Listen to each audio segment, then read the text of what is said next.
check in. We are going live today.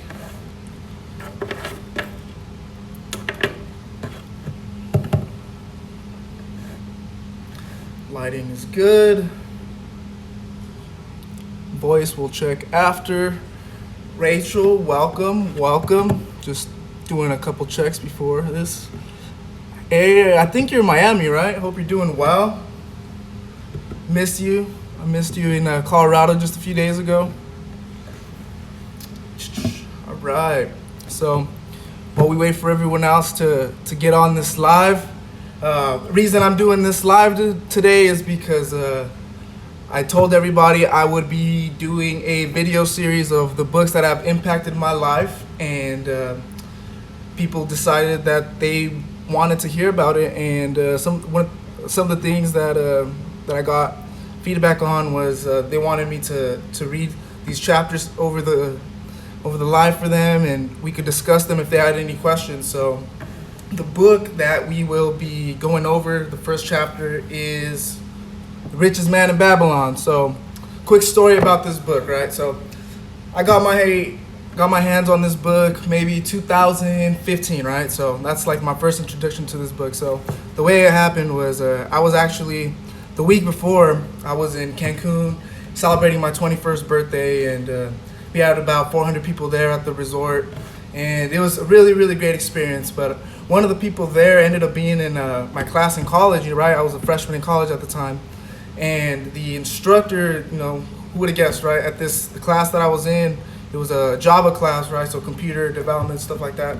And the instructor had been a very successful investor, very successful person that understood his finances. Man was like 76 years old. I mean, I thought he was gonna have a heart attack in class. And one of the things that he put on his syllabus, one of the books, the requirements, was this book. And I was just looking at the back, how the books have like a little description of them. I was like, what does this have to do with Java, right? What does this have to do with making classes? What does this have to do with creating that program for the computers to operate? And when we finally got to class, right, I sit down and I look over and I look at my friend Bree, right? And Bree, if you're out there, you're doing big things out in where are you now? Washington, right? I think you're in the Navy. But if you're seeing this later, shout out to you. Really, really good friend of mine. But she's sitting in class with me, and I look at her, I'm like, yeah, I didn't know you were going to the same college as me. And it's crazy because we met in a different country. And we're sitting down, we're both kind of confused as why this book is on that list. And the instructor goes up and he starts explaining. He's like, before anything else, before any skills that I could teach you here, because everything that you're gonna learn can be changed over time, right? He said, the one thing that stays constant is your finances. This has been something that has been proven over and over and over for thousands and thousands of years, right? So we look at how wealth is created, and the richest families stay rich, and even if they lose their wealth, they're able to get it back. And it's because of these basic concepts that they understand that we don't understand. And he wanted to educate us on that. So that's when I was introduced to this book. Didn't really read it until recently. I think the first time I actually read it was, I'm still reading it, and that's why we're doing this book series. But I got a hold of this book maybe, like September. So I had a going away party before I left to the Army, and a really good friend of mine, Ariana, so she's watching this later, shout out to you. She sent me this book while I was at basic training, and it really opened up my eyes to what I was doing with my finances, and that's why I wanted to share this with you. So who is this book towards? This video series is going to be for the person that wants to understand their finances, their habits, and creating their wealth, right? Because over the young adult years that I've had living on this planet, I've seen people do many things with money, right? I've seen people go out and buy the fancy cars. A lot of my friends have bought fancy houses. A lot of my friends have gone out, traveled the world. They're still traveling the world, which is great. I've seen them spend all their money dining out, right? Or buying all these coffee or supplements, which they're just pissing out, right? Like they're literally like pissing their wealth away. It's crazy to me. But that's who this series is going to be for. So what we be reading? So we'll be reading chapter 1 of The Richest Man in Babylon. This first chapter is really just to set the tone, the setting of what it is we're going to be going over. So when will we be doing this? I'm going to try to get on every Sunday at some point, just to keep in contact with you guys. It'll kind of really depend on what I have going on here at work. But if you want to get your own copy of the book and stay on track with us or read ahead, you can always click on my Instagram link. There is a link provided to y'all so you guys can just get your own copy. So it's literally going to cost you less than $10 to get your own copy with shipping included. And so that link is on my profile. Y'all can click on that, and if you want to get your own copy. If not, you just want to follow along with my reading, and that's fine too. So without further ado, I will be going into the first chapter. All right, so the man who desired gold. Banzir, the chariot builder of Babylon, was thoroughly discouraged. Oh, one thing I forgot to say. So this book, it talks in parables, right? So a parable is just a story that is designed to teach you a lesson, but can be applied with multiple different areas of life, right? So in this case, the setting is Babylon. It's empire back in the day, and we'll get into it here. So Banzir, the chariot builder of Babylon, was thoroughly discouraged. From his seat upon the low wall surrounding his property, he gazed sadly at his simple home and the open workshop in which stood the partially completed chariot. His wife frequently appeared at the open door. Her furtive glances in his direction reminded him that his meal bag was almost empty and he should be at work finishing the chariot, hammering and hewing, polishing and painting, stretching taut the leather over the wheel rims, preparing it for delivery so he could collect from his wealthy customer. Nevertheless, his fat, muscle body sat solidly upon the wall. His slow mind was struggling partially with a problem for which he could find no answer. The hot tropical sun, so typically of the valley of the Euphrates, beat down upon him mercilessly. Ooh, that's a hard word. Y'all don't gotta be smart to do this. Now, beads of perspiration formed upon his brow and trickled down, unnoticed to lose themselves in the hairy jungles of his chest.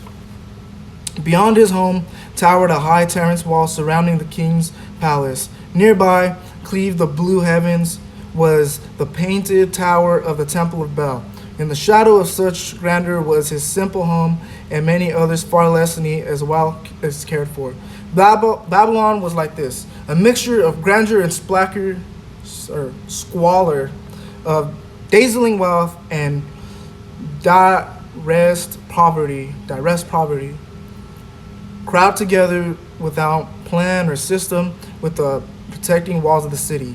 Behind him had he carried to turn and look, the noisy chariots of the rich jostled and crowded aside the sandal tradesmen as well as the barefooted beggars. Even the rich were forced to turn into the gutters to clear the way for the long lines of slave water carriers. In the king's business, each bearing of heavy goatskin of water to be poured upon the hang gardens, right? So this is just, again, setting the setting for this whole parable. Banzir was too engrossed in his own problem to hear or heed the confused hubble of the busy city. It was the unexpected twangling of the strings from a familiar lyre that arose him from his reverie. All right, so remember, guys, this book right here was written almost 100 years ago. So the English that is being spoken is going to be an English that's kind of off, right? It's not really going to be the English that we speak today. So some of these words are a little hard to read. All right. Banzir was too engrossed in his own problem to hear or heed the confused hubbub of this busy city. It was the unexpected twangling of the strings from a familiar lyre that aroused him from his retreat. He turned and looked into the sensitive, smiling face of his best friend Kobe, the musician. "May the gods bless thee with great liberty, my good friend," began Kobe with an elaborate salute. Yet, it did not appear that they had already been so generous, though needest not to labor. "I rejoice with thee in thy good fortune. More, I would even share it with thee. Pray for thy purse, which must be bulging out, though wouldst be busy in your shop, extract but 2 humble shekels." So shekels is going to be the currency that they use. "And lend them to me until after the nobleman's feast this night. Thou will not miss them, they will be returned. If I did have 2 shekels, Bensi responded gloomily, to no one could I lend them. Whoo! Man, this is that mentality, right? The poor man's never going to lend his money because that's all he's got, right? Not even to my best of friends, for that would be my fortune, my entire fortune. No one lends his entire fortune, not even to his best friend. What? Exclaimed Kobe with genuine surprise. Thou hast not 1 shekel in thy purse, yet sit like a statue upon the wall. Why not complete the chariot, right? This guy is just sitting there with work, and he could be out doing something amazing and creating value, right? And he's just standing there. Why not complete the chariot? How else can you provide for thy noble appetite? 'Tis not like thee, my friend. Where is thy endless energy? Does something distress thee? Have the gods brought to thee troubles? A torment from the gods it must be, Bansir agreed.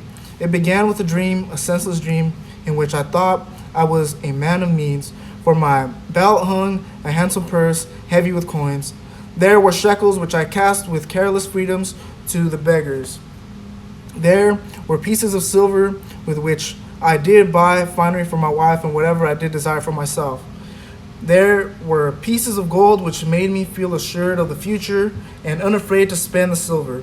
A glorious feeling of content was within me.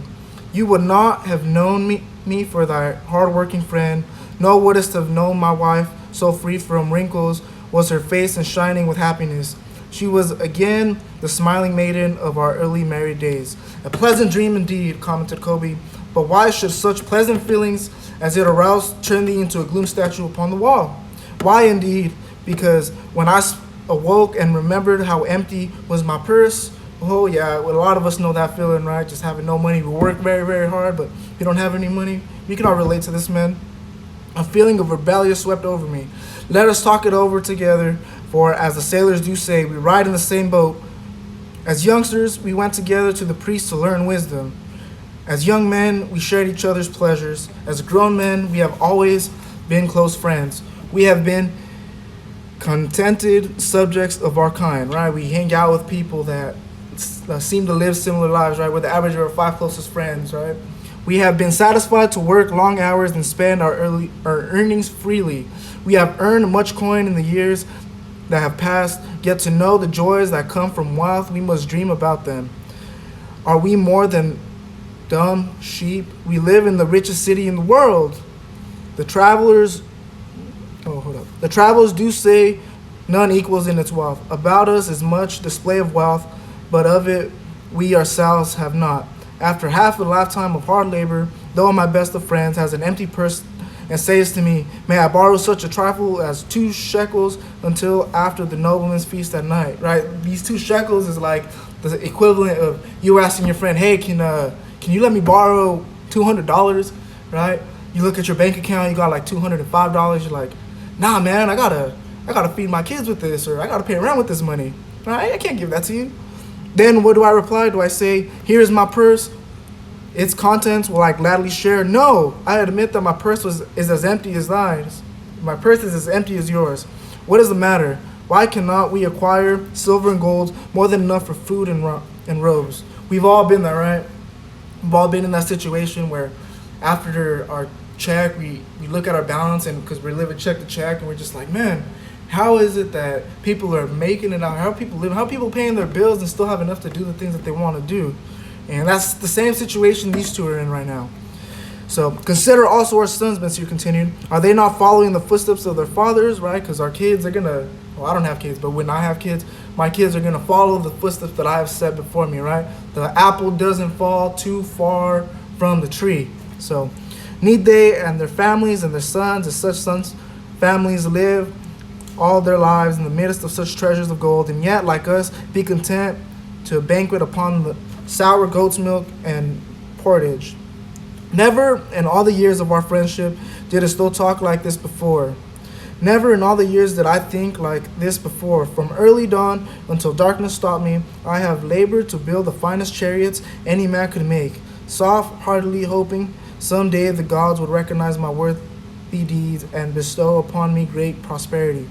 This they have never done. At last I realize this they will never do. Therefore, my heart is sad. I wish to be a man of means. I wish to own my own cattle. I wish to have the fine robes and coins in my purse. I want to live those luxuries that everybody else is living. I want to take those fancy vacations. I want to drive the Rolls Royce. I want to wear that Rolex, right? You want to live that high balling life. I'm willing to work for these things with all the strength of my back, with all the skill in my hands, with all the cunning in my mind. But I wish my labors to be fairly rewarded. Man, how many times have we sat down at work and we're just like, I am highly underpaid for the things that I'm doing. I know I've been in that situation before, and I can almost say with confidence 99% of you have too. But I wish my labors would be fairly rewarded. What is the matter with us? Again, I ask you, why cannot we have our just share of the good things so plentiful for those who have gold which would buy them? Would I know the answer? Kobe replied, no, better than though am I satisfied. My earnings from my lyre are quickly gone. Often must I plan and scheme that my family be not hungry. Also within my breast is a deep longing for lyre large enough that it may truly sing the strains of music that do surge through my mind. With such an instrument could I make music finer than even the king has ever heard before. Such a lyre, though shouldst have, no man in all Babylon could make it sing more sweetly, Not only the king, but the gods themselves will be delighted. But how mayest thou secure it while we both are as poor as the king's slaves? Listen to the bell, here they come. He pointed to the long column of half-naked, sweating water bearers plodding laboriously upon the narrow street from the river. 5 abreast they marched, each bent under a heavy goatskin of water. A fine figure of a man, he who does lead them. Kobe indicated the wearer of a belt who marched in front without a load. A prominent man in his own country. 'Tis easy to see. There are many good figures in the line, Bensi agreed.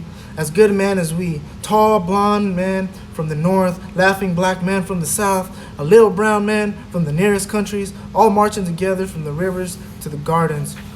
Back and forth, day after day, year after year. Not of happiness to look forward to.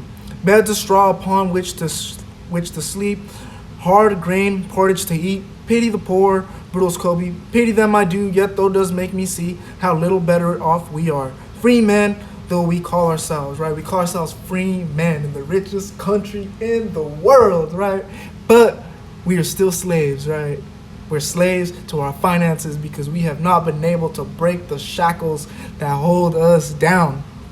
That is truth, Kobe. Unpleasant thought though it be, we do not wish to go one year after year living slavish lives, working, getting nowhere. Might we not find out how others acquire gold and do as they do? Bell, ring, ring, ring, right? This is the question that has to be asked in your head at some point. Who do I know that I can ask this question to because they can change the trajectory of my life? Perhaps there is some secret you might learn, but sought out for those who knew, replied Abansir thoughtfully. This very day, suggested Kobe, I did pass our old friend Arcade, riding in his golden chariot. This I will say, he did not look over my humble head, as many in the station might consider his right. We know a couple people in our lives, right? They're just gonna stand out. I don't know about you, but I got that wealthy friend that he's around my age, and all of a sudden, bam, life hit him. He knew what he was doing, he knew where he was going, and his business just skyrocketed. He's living that crazy life. That's the person I need to take advice from. If you got someone in your life, that's the person you need to take advice from. This very day, suggested Kobe, I did pass our old friend Arcade, riding in his golden chariot. This I will say, he did not look over my humble head, as many in the station might consider his right. Instead, he did wave his hand, that all onlookers might see him, paying greetings and bestow his smile of friendship upon Kobe, the musician. He is claimed to be the richest man in all Babylon, Bensi mused. So rich that the king is said to seek his gold aid in affairs of the treasury, Kobe replied. Right? There's going to be those people in life that just acquire so much wealth that even our governments, even the people that are in power, that have authority over everybody else, is going to go to them for the loan because they have the means to create, while they have the means to make things move. So rich, Bensier interrupted, I fear if I should meet him in the darkness of the night, I should lay my hands upon his fat wallet. Right? You know who these people are, and if the opportunity presents itself, there's going to be those people out there that are going to be ready to try to rob them. This happens all the time. This is why you don't see those people at the bars. This is why you don't see those people just anywhere. This is why they take safety precautions so they don't get caught in bad situations. Nonsense, reproved Kobe. A man's wealth is not in the purse he carries. A fat purse quickly empties if there be no gold stream to refill it. That's the first lesson. Keep that one in mind. A fat purse quickly empties if there is no gold stream to refill it. Arcade has an income that constantly keeps his purse full, no matter how liberally he spends. Isn't it interesting how we see people and we see that they've created this wealth, and we know that they have some sort of vehicle that is creating this wealth constantly for them. This is money that's coming in every single month, that passive residual income, and we always just wonder from the distance, oh, they can do it, but I haven't been able to do that for myself. So you put that limitation and you don't fully grasp what is available out there. Arcade has an income that constantly keeps his purse full, no matter how liberally he spends. Income that is that big, exacted Banzier. I wish an income that will keep flowing into my purse, whether I sit upon the wall or travel to the far lands. Arcade must know how a man can make an income for himself. To support it is something he could make clear to a mind as slow as mine. Methinks he did teach his knowledge to his son. Namsir, Kobe responded, did he not go to Nevi, and so it was told to the end become without aid from his father, one of the richest men in that city? Kobe, though, bringest to me a rare thought. A new light gleamed in Bansir's eyes. It costs nothing to ask wise advice from a good friend, right? These people that you've seen in your life that have created those things, it literally costs you nothing to ask them. Like, they're usually willing to help. They're usually willing to be out there and answer those questions for you. And just go out and ask for that advice. It costs nothing to ask wise advice from a good friend, and Arcade was always that. Never mind, though our purses be as empty as the falcon's nest of the years ago. Let that not detain us. We are weary of being without gold in the midst of plenty. We wish to become men of means. Come, let us go to Arcade and ask how we also may acquire incomes for ourselves. Thou speakest with true inspiration, Bensir. Thou bringest to me, my mind, a new understanding. Thou makes me to realize the reason why we have never found any measure of wealth. We never sought it, we never looked for it, we never went out of our way to go find it. Thou hast labored patiently to build a staunchest nest of chariots in Babylon. To that purpose was devoted your best endeavors. Therefore, at it thou didst succeed. Man, this old English is getting to me. Remember, this book written about 100 years ago. Crazy. I strove to become a skillful lyre player, and as I did succeed in it. In these things toward which we exerted our best endeavors, we succeeded. The gods were content to let us continue. Now, at last, we see a light, bright like that from the rising sun. It biddeth us to learn more, that we may prosper more. With the new understanding, we shall find honorable ways to accomplish our desires. Let us go to Arcade this very day, Bensir urged. Also, let us ask other friends of our boyhood days who have far not before than ourselves to join us, that they too may share in his wisdom. Though were ever thus thoughtful of thy friends, Bensir, therefore hast thou many friends. It shall be as thou sayest, we go this day and take them with us. All right, so what are we getting from this so far? They have set the plot for the book, right? What I've gotten so far out of this, the two people that are the main characters are gonna go ask Arcade, the rich friend, for advice, and they're gonna bring other people with them because they want to sit down and understand what is going on. So this is what I'm getting so far out of it. They're getting ready to change their lives. They don't know how it's going to happen, but what they do know is that by asking this advice, they're going to start taking steps towards it. So what does this mean for you and me?